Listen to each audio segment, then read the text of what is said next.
மின்சாரம் தாக்கி கூலி தொழிலாளி பலி, காப்பாற்ற முயன்ற ஒரே குடும்பத்தை சேர்ந்த 3 பேர் படுகாயம்.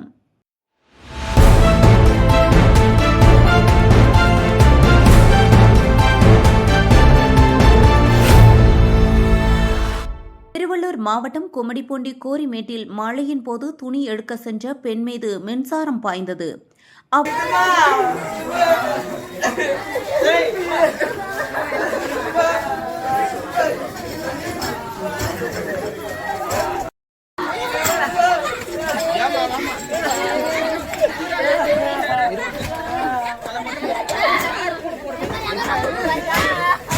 அவரை காப்பாற்ற முயன்ற கணவர், மகள் மற்றும் சகோதரர் மீது மின்சாரம் தாக்கியது.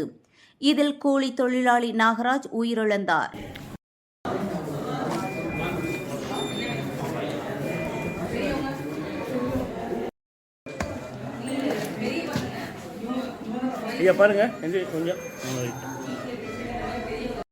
படுகாயமடைந்த 3 பேர் சென்னை கீழ்ப்பாக்கம் அரசு மருத்துவமனையில் சிகிச்சை பெற்று வருகின்றனர்.